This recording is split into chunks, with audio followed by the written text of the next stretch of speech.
ayat buku dibuka setiap waktu. Pendidikan dipanggil asas keramat. Bentuk insan berjasa satu.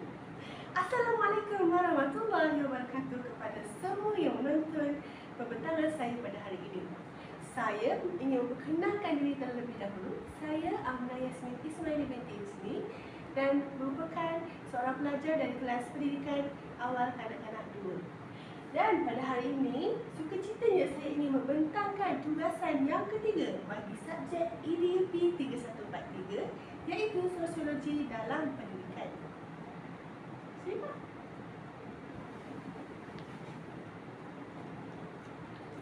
Okey, pertama sekali kita pergi ke pendahuluan dahulu, iaitu mobiliti sosial merupakan keupayaan individu atau kelompok untuk mengubah kedudukan sosio-ekonomi mereka dalam struktur masyarakat, sama ada ke arah yang lebih tinggi atau sebaliknya.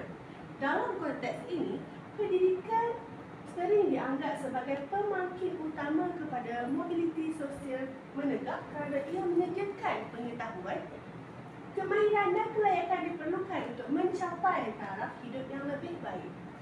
Sistem pendidikan yang inklusif dan berkualiti juga mampu membuka ruang kepada golongan berpendapatan rendah untuk keluar daripada kitaran kemiskinan dan mengakses peluang yang sebelum ini sukar untuk dicapai. Justru, sebarang perubahan positif dalam akses dan keberkesanan pendidikan akan memberikan impak secara langsung terhadap keupayaan masyarakat untuk meningkatkan taraf sosioekonomi mereka secara berkesan dan berterusan.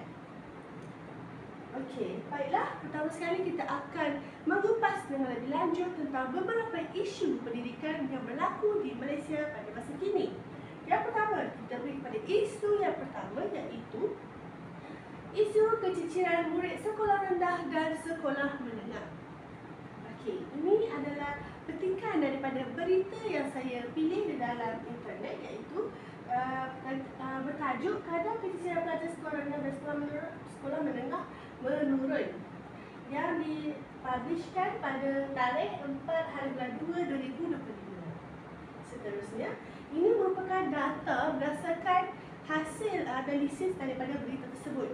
Di sini kita dapat melihat ini adalah poin-poinnya, dan di sini adalah tahun 2020 dan di situ ialah tahun 2024. Di sini saya menulis bahawa saya mengkategorikan bahawa warna hijau ini adalah untuk sekolah kebangsaan dan warna biru untuk sekolah menengah kebangsaan. Dan untuk seperti yang kita lihat ni, kita nampak satu perubahan yang besar di mana pada tahun 2020 bagi sekolah kebangsaan purata dia ialah 0.10, namun dia telah berjaya menurun kepada 0.06%. Ini menunjukkan satu perubahan yang besar kepada murid-murid sekolah kebangsaan di mana kadar keciciran murid itu dah semakin berkurangan. Dan kita juga dapat lihat dari segi sekolah menengah kebangsaan, iaitu nampak terlalu tinggi dia punya data tu, di mana pada tahun 2020 sebanyak 1.13% telah menurun kepada 0.64%. Di sini kita dapat melihat beberapa banyaknya penurunan kadar keciciran pelajar sekolah menengah. Ini menunjukkan bahawa murid-murid daripada sekolah rendah dan juga sekolah menengah telah pun berjaya dikurangkan dari aspek keciciran pelajar dalam aktiviti kelas. Seterusnya, kita akan mengupas dengan lebih lanjut tentang berita tersebut. Menurut laporan berita harian 2024, Kementerian Pendidikan Malaysia KPM di bawah kepimpinan Menteri Pendidikan kita, iaitu Wabi Fadlina Siddiq, telah mengambil langkah proaktif dalam mengurangkan keciciran pelajar dengan memperluaskan model sekolah K9. Sebanyak 7 buah sekolah K9 baru dirancang untuk dibuka di lokasi strategik. Dalam masa terdekat, selain usaha menilai kebolehsanaan menaik taraf sebahagian sekolah K9 yang sedia ada kepada sekolah K11.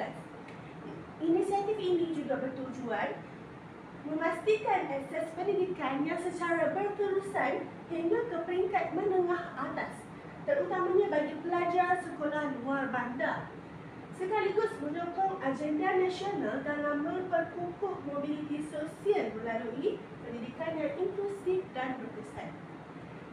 Seterusnya, tarikh kecicilan pelajar di peringkat sekolah rendah dan menengah telah menunjukkan penurunan yang sangat bagus dan menggembirakan dalam beberapa tahun kebelakangan ini.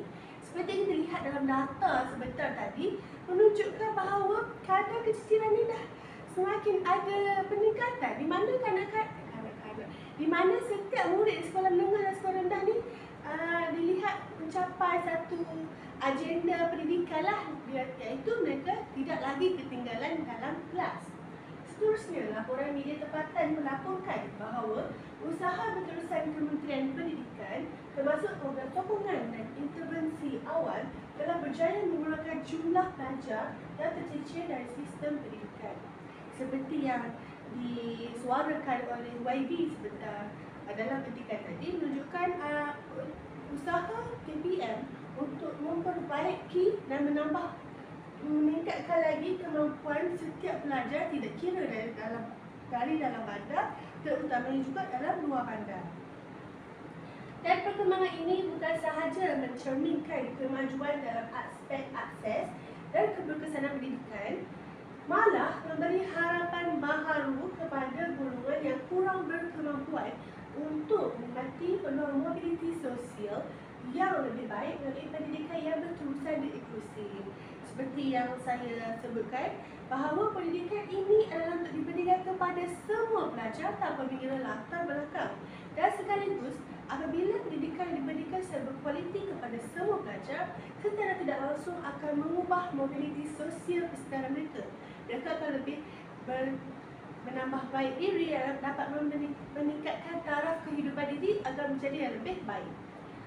Seterusnya, kita akan masuk kesan pengurangan kecicilan murid sekolah rendah dan menengah terhadap mobiliti sosial yang kita lepaskan sebentar lagi. Okey, yang pertama, mengurangkan ketidaksamaan pendidikan antara bandar dan luar bandar, iaitu usaha seperti perluasan sekolah K9 dan cadangan sekolah K11 memberi akses pendidikan kepada pelajar luar bandar yang sebelum ini berisiko tercicir. Seperti kita tahu, sekolah-sekolah ini ditubuhkan bagi membantu terutamanya kawasan-kawasan pendalaman ataupun kawasan yang kurang dilihat untuk memastikan setiap murid ini mendapat pendidikan yang berkualiti, tidak kira dari segi aspek sosial, ekonomi, latar belakang keluarga dan sebagainya. Dan ini juga membantu untuk mendapatkan jurang pendidikan dan membuka peluang mobiliti sosial yang lebih seksama di seluruh negara. Ini kerana apabila jurang pendidikan dah semakin berkurang ataupun telah tiada, secara tidak langsung semua pelajar dapat bersaing hingga ke peringkat antarabangsa. Dan akhir sekali, secara tidak langsung setiap murid dapat meningkatkan taraf hidup tidak kira latar belakang, serta berupaya untuk membangunkan potensi ke tahap optimum. Kerana apabila mereka mendapatkan pendidikan yang sewajarnya, secara tidak langsung mereka akan berusaha untuk mengubah kehidupan mereka menjadi yang lebih baik. Sebagai contoh, anak-anak daripada sekolah-sekolah yang pendalaman, sekolah-sekolah yang tiada dilihat oleh atasan, secara tidak langsung dengan adanya inisiatif daripada KPM begini, dapat mengubah hidup mereka, dapat melihatkan potensi dan bakat mereka supaya dapat juga menjadikan mereka mampu untuk berdiri di atas kaki sendiri kepada tahap yang lebih tinggi. Seterusnya, kesan yang kedua iaitu meningkatkan daya saing dan kebolehpasaran pelajar, iaitu pelajar yang menamatkan pendidikan wajib sekurang-kurangnya hingga tingkatan 5 lebih bersedia dari segi kemahiran asas dan misalnya ini meningkatkan kebolehpasaran mereka dalam pasaran kerja sekaligus memperkukuh peluang untuk menaikkan taraf kehidupan mereka sendiri dan juga keluarga. Ini kerana apabila pendidikan diberikan secukupnya bermula daripada pendidikan awal sehingga pendidikan menengah, secara tidak langsung para murid dan juga para pelajar ni dia akan mempunyai kemahiran istamiah, kemahiran diri, mempunyai pemikiran yang lebih tersusun, lebih terapi. Jadi mereka ini mampu untuk membawa diri dan mampu juga untuk memilih pekerjaan masa hadapan. Dan para pelajar juga telah dididik dengan perubahan dunia masa kini akan memudahkan mereka untuk berfikir, membuat keputusan yang baik untuk bersaing ke peringkat tinggi. Kerana setiap pembelajaran yang kita berikan kepada setiap pelajar adalah untuk memastikan mereka mampu untuk membawa diri kepada yang lebih baik. Dengan pendidikan yang diberikan, supaya dengan melalui pendidikan yang diberikan dapat membolehkan mereka juga untuk membantu diri, membantu keluarga mereka untuk bergerak ke yang lebih baik. Dan seterusnya, peningkatan kesedaran nilai pendidikan dalam komuniti. Seperti kita tahu, komuniti ni adalah sekeliling, masyarakat yang sekeliling yang secara tidak langsung akan membantu sama ada kepada peningkatan pelajar ataupun penurunan pelajar. Kenapa saya kata begitu? Kerana komuniti yang prihatin, komuniti yang berkualiti, yang bagus akan cuba sehabis baik dalam memberikan bantuan ataupun menggalakkan para pelajar ni untuk mendapatkan pendidikan yang berkualiti. Akan tetapi, kalau komuniti yang tidak kisah dengan pelajar, komuniti yang anggap pendidikan tidak penting, ini secara tidak langsung semangat jati diri pelajar tidak akan tercapai, kerana pendidikan yang betul, pendidikan yang sebaiknya adalah peranan dari semua pihak, sekolah, ibu bapa, pelajar, komuniti dan juga badan kerajaan. Okey, kejayaan anak-anak daripada komuniti berisiko tinggi kekal dalam sistem pendidikan akan menjadi inspirasi dan pembangkit kepada ibu bapa dan komuniti untuk terus menyokong pendidikan sebagai jalan keluar daripada kesempitan hidup. Sebagai contoh, komuniti yang berada di kawasan luar bandar, dan apabila ada pelajar ataupun anak-anak mereka yang berjaya dalam pendidikan, ini secara tidak langsung membuka mata pihak-pihak sekeliling untuk melihat bahawa murid atau pelajar daripada kawasan luar bandar pun mampu berjaya, mampu untuk mendapatkan keputusan yang terbaik. Dan semua pihak akan memainkan peranan penting bagi membantu setiap murid berhak mendapatkan pendidikan yang sewajarnya dengan adanya kerjasama ibu bapa, komuniti dan agensi-agensi penting. Seperti yang saya sebutkan tadi, dengan adanya peranan dan kerjasama dari semua pihak, setiap murid-murid dapat pendidikan yang sewajarnya. Dan akhir sekali, dengan adanya kerjasama semua pihak, pendidikan dapat diperluaskan dan menjadi satu medium kejayaan dalam pembangunan negara yang berprestij.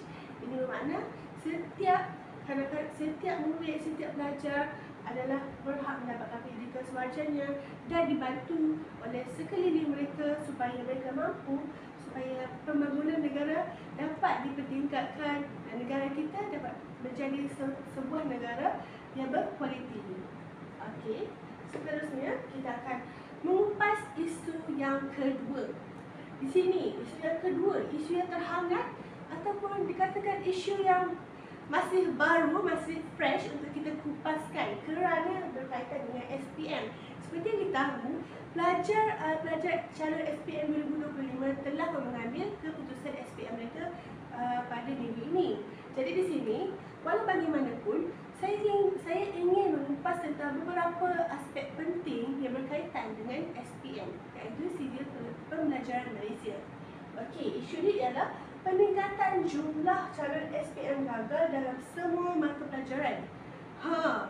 Memang sangat terkejut. Walaupun pada tahun ini calon SPM 2025 menunjukkan peningkatan yang sangat bagus dari segi akademik, iaitu peningkatan yang berkualiti, peningkatan semakin baik, namun tetap juga ada peningkatan dari aspek yang negatif, iaitu calon SPM gagal dalam semua mata pelajaran. Okey, seterusnya kita akan, ini adalah berita yang saya kupiakan untuk sebagai bahan bukti dalam perbincangan kali ini, iaitu SPM 2024 calonnya telah gagal semua mata pelajaran meningkat hingga 1,789 orang. Ya, semakin meningkat purata murid yang gagal. Okey, dan kita akan lihat kepada ini data yang saya analisis berdasarkan hasil daripada berita tersebut. Ini menunjukkan peningkatan pelajar yang semakin gagal dalam setiap mata pelajaran, di mana pada tahun 2022 data yang kita kumpul dan kita dapat ialah 1,439 orang murid saja. Akan tetapi kita telah menunjukkan peningkatan pada tahun 2023, iaitu seramai 1,467 orang. Dan paling mengejutkan kita, iaitu pada tahun ini, pada tahun 2024, seramai 1,789 orang. Di sini kita dapat melihat bahawa peningkatan itu semakin naik. Ini menunjukkan masalah keciciran, masalah SPM, calon yang gagal dalam SPM ini semakin meningkat. Ini akan merisaukan kita, terutama kepada guru, kepada badan kerajaan dan juga kepada semua pihak, termasuklah ibu bapa dan diri pelajar sendiri. Dan seterusnya, kita akan lihat kepada hasil analisis berita tersebut, di mana peningkatan jumlah calon sijil pelajaran Malaysia SPM yang gagal dalam semua subjek menjadi isu yang semakin membimbangkan dalam sistem pendidikan negara. Kerana sijil pelajaran Malaysia SPM ini adalah salah satu jalan hala tuju untuk seseorang ataupun murid untuk menentukan kehidupannya. Laporan terkini juga menunjukkan bahawa lebih ramai pelajar gagal memenuhi kelayakan asas untuk lulus peperiksaan seperti subjek Bahasa Melayu, sejarah dan beberapa subjek yang penting, yang menimbulkan persoalan mengenai keberkesanan sistem pelajaran dan pembelajaran di sekolah-sekolah. Kerana seperti kita tahu, Bahasa Melayu adalah merupakan bahasa antarabangsa bagi negara Malaysia, bukan bahasa ibunda. Namun, disebabkan kegagalan dalam subjek-subjek penting, sejarah, Bahasa Melayu ini menimbulkan keraguan, menimbulkan satu pertanyaan, persoalan kepada semua pihak. Kenapa para pelajar ini tidak boleh cuba untuk skor subjek-subjek asas ni? Apatah lagi subjek-subjek tambahan, matematik tambahan, sains tambahan dan sebagainya. Dan isu ini juga mencerminkan pelbagai cabaran dalam pendidikan, termasuk tekanan akademik, kekurangan sokongan serta mungkin juga kekurangan kemahiran asas dalam kalangan sebahagian pelajar. Ini kerana mungkin ada sesetengah pelajar yang tiada motivasi ataupun mempunyai tekanan keluarga, tekanan pekerjaan, ekonomi dan sebagainya, menyebabkan mereka tidak bersungguh-sungguh untuk menjawab ataupun menduduki peperiksaan dengan sebaiknya. Dan fenomena ini juga memerlukan perhatian segera daripada pihak pewajib untuk mencari penyelesaian yang holistik agar setiap pelajar dapat mencapai potensi mereka. Ini bermaksud setiap pihak, ibu bapa, guru, sekolah, badan kerajaan, komuniti dan sebagainya perlu mencari inisiatif yang lebih baik supaya masalah calon SPM ni yang gagal dalam semua subjek dapat dikurangkan. Okey. Seterusnya, kita akan masuk kepada kesan peningkatan calon SPM yang gagal seluruh mata pelajaran terhadap mobiliti sosial. Okey, yang pertama iaitu persepsi negatif terhadap pendidikan dan masa depan. Seperti yang kita tahu, pendidikan adalah penting untuk menentukan hala tuju seseorang. Namun, dengan kegagalan terhadap SIP SPM yang merupakan satu medium utama untuk kehidupan seseorang, akan menyebabkan masa depan mungkin menjadi kabur kerana tiada kesungguhan seseorang ataupun pelajar untuk mendapatkan keputusan yang baik dan sekaligus untuk menentukan hala tuju mereka. Jadi, apabila bilangan pelajar yang gagal dalam SPM meningkat, ia boleh mencetuskan persepsi negatif dalam pandangan pelajar dan ibu bapa, terutamanya terhadap sistem pendidikan, terutama bagi mereka yang telah berusaha keras untuk mendapatkan kelulusan.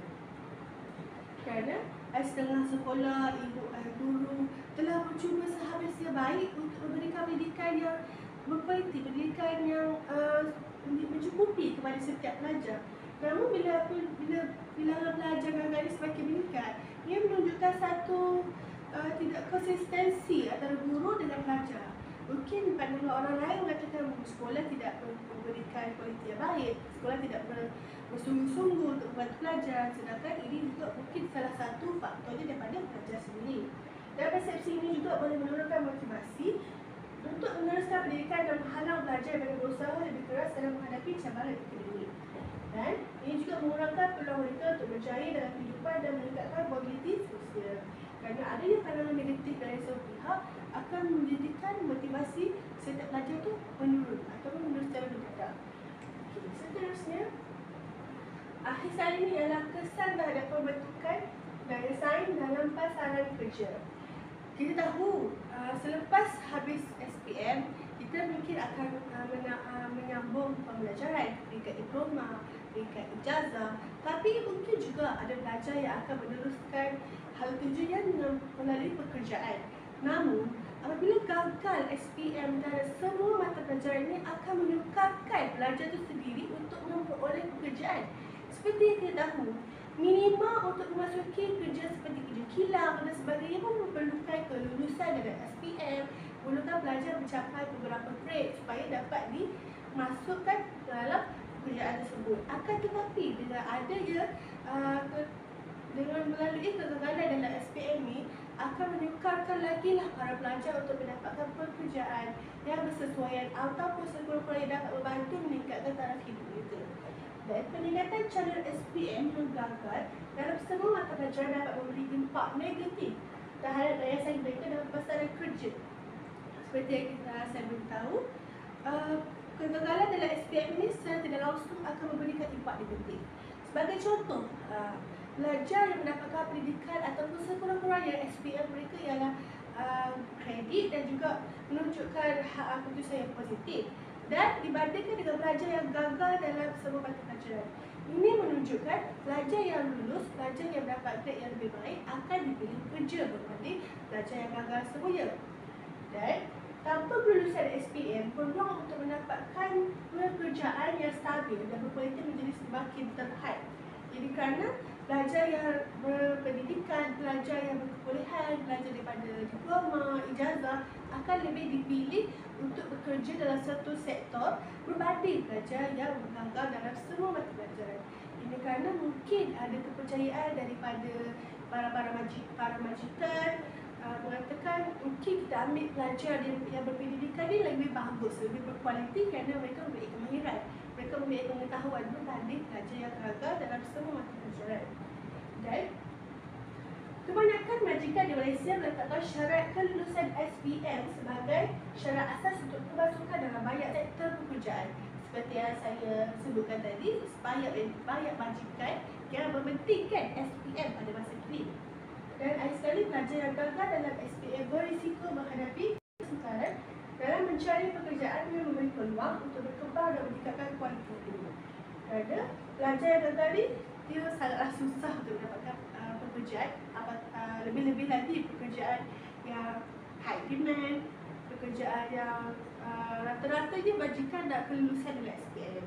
Jadi dekat sini menunjukkan bahawa pelajar-pelajar yang gagal dalam SPM ni akan banyak memberikan impak negatif, terutamanya kepada diri mereka sendiri dan juga menyukarkan hal tuju mereka itu untuk mencapai kepada yang lebih positif.